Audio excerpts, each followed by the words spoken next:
it goes. All right.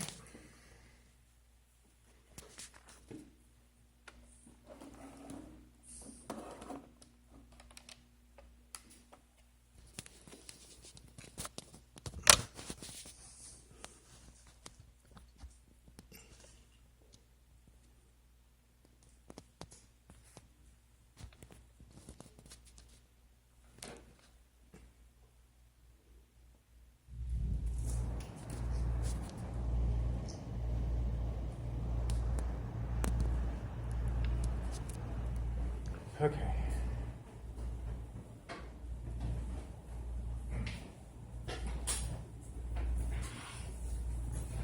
All right, peoples, I'm beginning. This lesson will be uploaded to YouTube shortly when I'm done. So if you need to review it, go back to my channel. If you remember my channel from last year, do you? Do you remember my channel from last year? All right, if not, I'll try to make sure I copy and paste the link and send it out to Remind. And I think I've got all of you on Remind. And let us go again. Charles, give me one of the problems like we were trying to do. And then I'm going to give the same assignment. First of all, tell me what that assignment was yesterday, Charles. It was, I have it written, don't worry. It's 74, 5 for 11.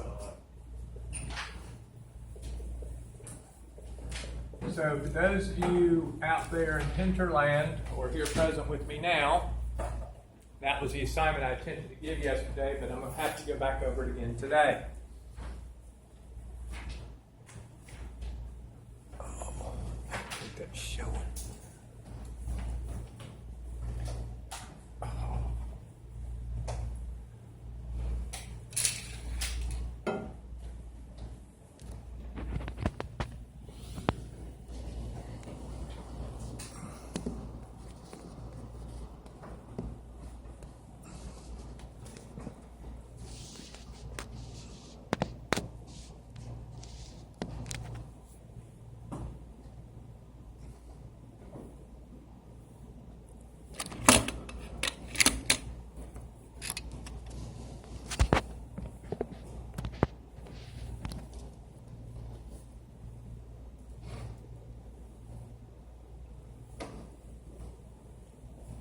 All right, here we go.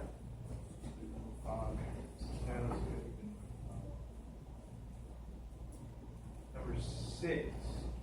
We'll start with 6. I'll do as many of these even ones as I have time for. Number 6.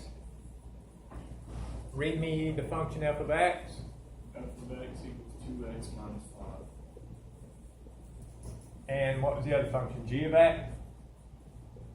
Yes, sir. G of x equals 2 minus x.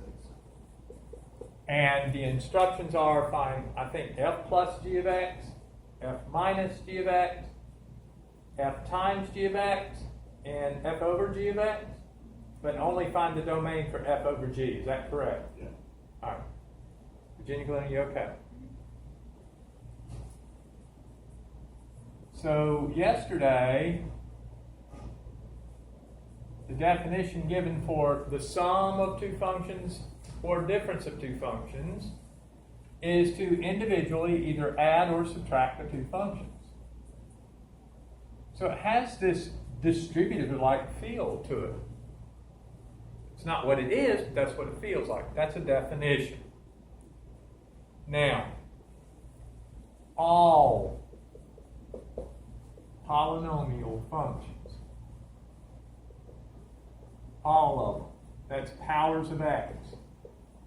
I should say positive counting number powers, like, or even 0.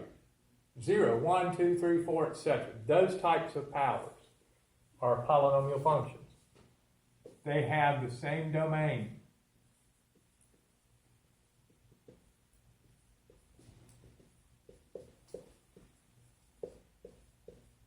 And often when you see me write down domain for this set of problems, I just use interval notation and say parentheses, negative infinity, comma, infinity, parentheses, because it's just easier to do that. Linear functions are polynomial functions. And that might be the main reason that the directions only want us to do domain for the quotient. Because they probably gave us functions for which, for the most part, the domain is going to be all real numbers. For the most part. Now I make a substitution. I'm going to do these individually. I'm going to do f plus g. And then I'm going to come back and I'm going to do f minus g. To do this, I make a substitution. Here's f of x. And here's g of x. What is 2x plus negative x? X. What is negative 5 plus 2? Negative 3. So that's the sum.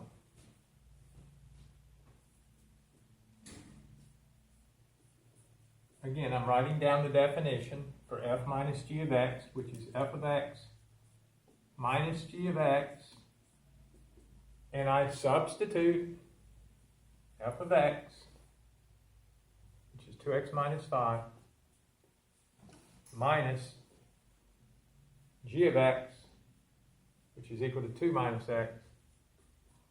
Now I have to remember to distribute that minus sign. So what is 2x minus negative x? 3x. 3x, because minus minus becomes plus. What is negative 5 minus 2? Negative 7. And there's f minus g of x. Are there any questions so far?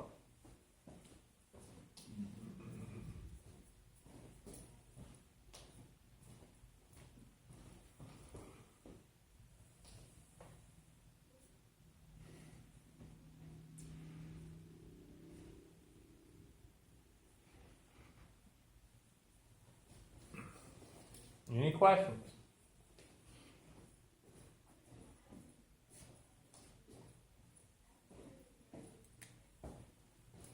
Charles, do I have to do f times g? Yes.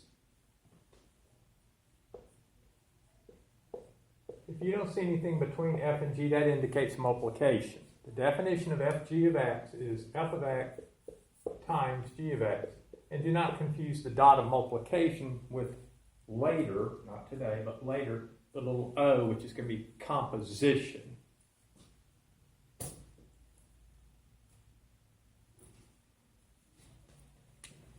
Now we're going to substitute f of x, 2x minus 5. G of x, 2 minus x. Ethan, tell the YouTube class what we're going to do to multiply those two. What property do we use? Distributive. Distributive is correct. Wait, how do we get 3x minus 7 for the subtraction? Oh, because minus minus. Mm-hmm. You caught up?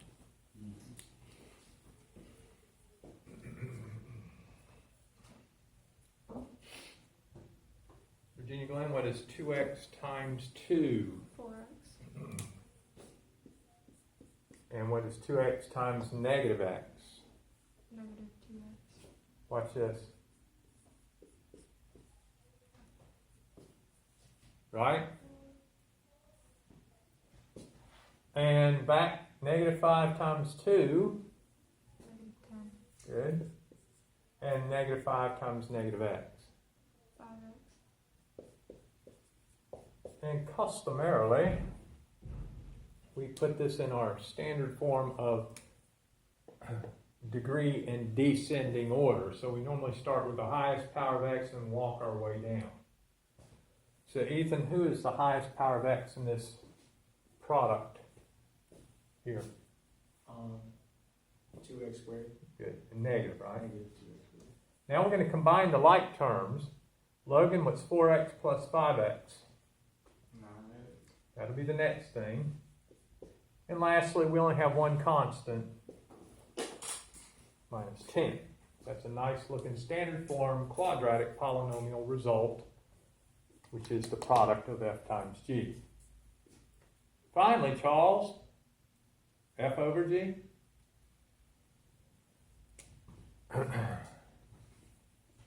This is the quotient. So f over g of x is equal to f of x over or divided by g of x equals. Again, we substitute. What is f of x? 2x minus 5. What is g of x? 2 minus x. There is no cancellation you can do here because the only time we cancel, if you recall the difference quotients we did, the only time you cancel is when you have a common factor top and bottom. We don't have that here. Now, this is the only one where it asks me for domain. So I've done all this nice little arithmetic, algebra 1 stuff. Now I come in to respond to what the domain is of the quotient f over g. For quotients, and actually this whole section, there's only 2 places that we really worry about. Even roots and fractions. Here's Gracie. Have you got her on FaceTime? Yeah. All right. Yes. Charles, she's on for the phone number. Oh. Well, here she is. All right, we'll prop her up so she can see what we're doing. Hi. Hold on now, we're kind of out of tools up here, so use that desk or something and find a way to prop her. I have a water bottle. Okay, do it right here and see if you can. Or here, try it here.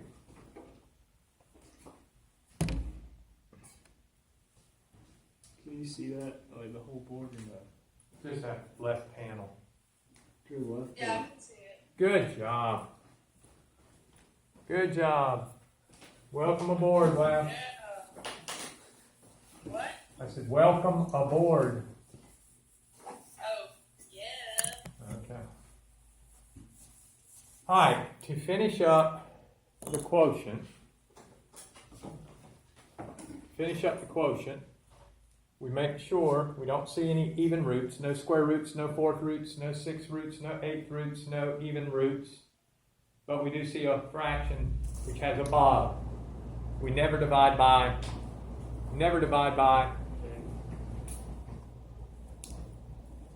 Zero. never divide by 0.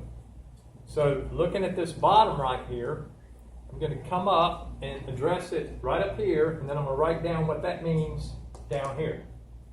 So I look at the bottom, and I see 2 minus x, and I tell myself it cannot equal 0. 2 minus x cannot equal 0. Therefore, x cannot equal what? 2. X cannot equal 2. So here's a fancy way to say that domain. I can use a brace and then an x and a vertical bar and say x doesn't equal 2. Or I can do this cool thing. That bold R stands for all real numbers, which is the same thing as saying negative infinity to infinity. It's saying the same thing. I just can write it quicker. Then I say there's something in there it can't be, and it's one number. So I use a brace to remove the set of that one number. One number it can't be is 2. So the domain for the function f over g is all real numbers except 2. As long as I know you have communicated to me for domain x cannot be 2 and the form is readable, you will not miss it. But I will only give you the acceptable ways to say it. So, that was number 6. For those of you just tuning in, we were given f of x equals 2x minus 5, g of x equals 2 minus x. We were asked to find f plus g, f minus g of x. We were asked to find f times g of x. We were asked to find f over g of x. And after those were found, we were asked to state the domain for f over g of x. To find the sum or the difference, you're just doing algebra 1 arithmetic, combining like terms. To do the product, you may have to do the distributive property as we did here. And again, make sure you combine like terms. Write your answer in the standard form. For those just tuning in, we will do another one so that you can see it from the very beginning. Then we'll give you the assignment, which was yesterday's assignment, so we have not accomplished anything new today. Agreed, Logan? And Owen? And Charles? Agreed. I'm taking this down to put up the next problem.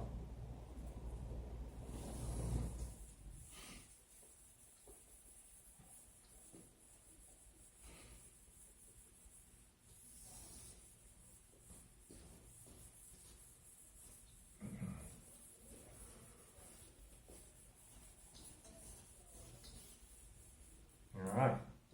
Charles, what was the last even numbered problem on that page 74?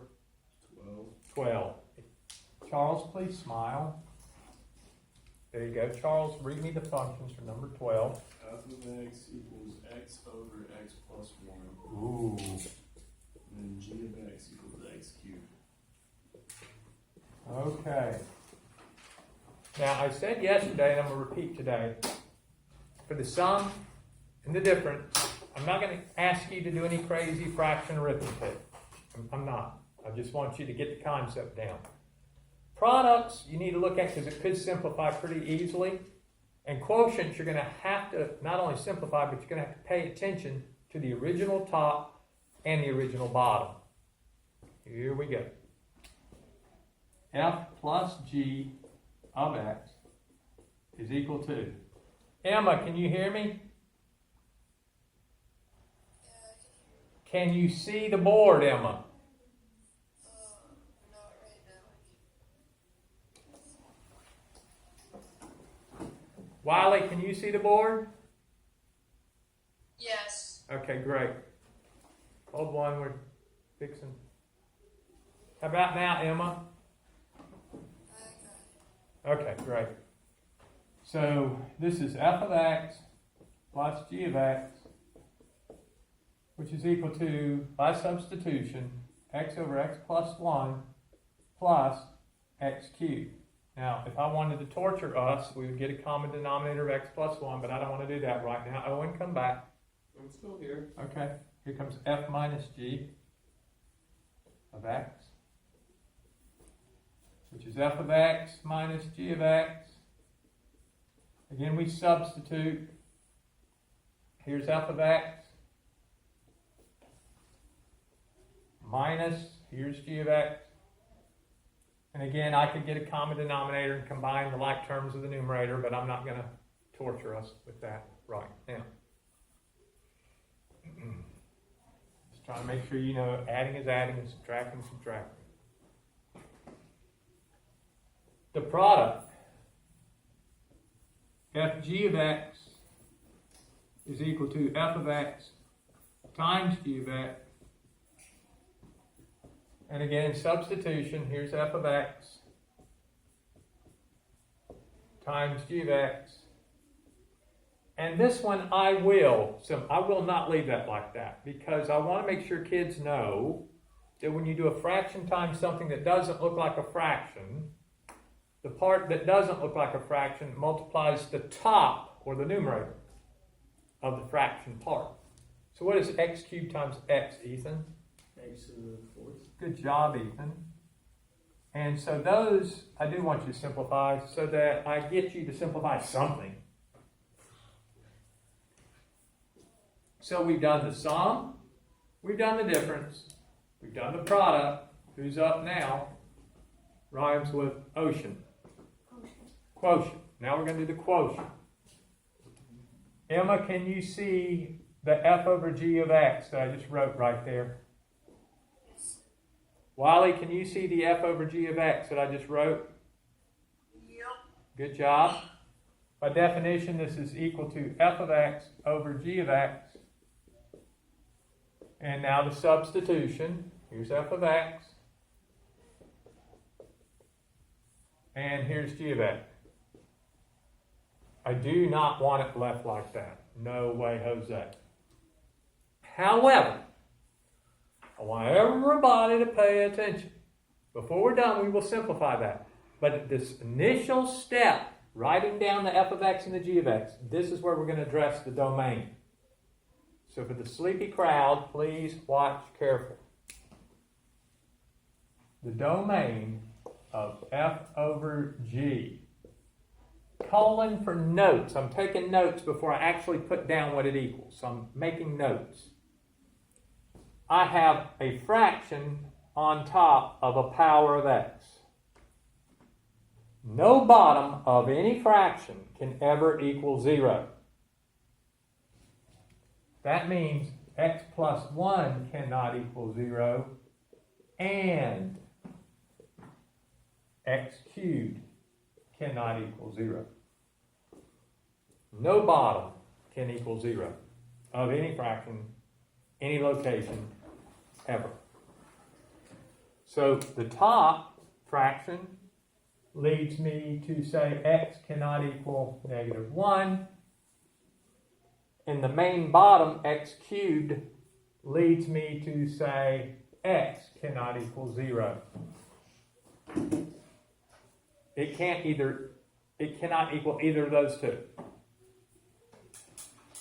So I will conclude in green with what the domain of f over g is. And I'm going to do it similar to the last one. There's a lot of things it can equal. So it can equal an awful lot of the real numbers, but there's a couple we have to take out. It cannot equal -1 or 0. So it's all real numbers, but not -1 or 0. Because -1 would make this bottom here 0. -1 over 0 does not exist. And you can't have 0 down here because fraction over 0 cannot exist. Now we'll simplify. The mini denominator, the mini-me if you will, is x plus 1. That's the fraction above the non-fraction. So the mini denominator is x plus 1 right there. I've taught you that this is how I deal with that. Multiply top and bottom by the thing I want to kill. So I've got x plus 1 over x plus 1, which as long as x is not -1, and it can't be, this would equal 1. You can multiply by 1 all the time. Up top, if I do x over x plus 1 times x plus 1, can we all see the x plus 1s will cancel, leaving x? The bottom, these just get multiplied together. X cubed times x plus 1. And you do not need to distribute there. If you want to, you can. You don't need to. Now, we can still see in this present form that x could not be 0. We can still see in the present form x can't be -1. That does not always happen. Sometimes things cancel and you leave out of the domain something that should have been left out. Now I will do one more thing. X cubed is x times x times x. X is x times 1. And I reviewed with you this year when we did difference quotients, we can cancel common factors. So what's x divided by x? Say 1. What is x cubed divided by x? X squared. Good job. And that's the reduced final answer. And again, it retains in its appearance the fact that x can't be 0 and that x can't be -1. But I say one last time, that does not always happen. Sometimes when you go from this step to this step, you lose one of the numbers that you're not supposed to include or exclude. Ladies, the assignment is page 74, numbers 5 to 11 odds, and they all require this kind of work. Finding the sum, finding the difference, finding the product, finding the quotient, and stating the domain of the quotient of the two functions only. Again, there are other examples in the text. You can YouTube it. And in a moment, this lesson that I just presented will be up on YouTube in a little while. So if you need to rewatch that, that'll be there. That's it. I'm shutting it down. Y'all good at home? Yep. Okay, Emma? All right. Well, I hope y'all are okay. That's it. Okay. Bye. Peace out. Peace out to y'all. Bye. Y'all can go ahead and start working.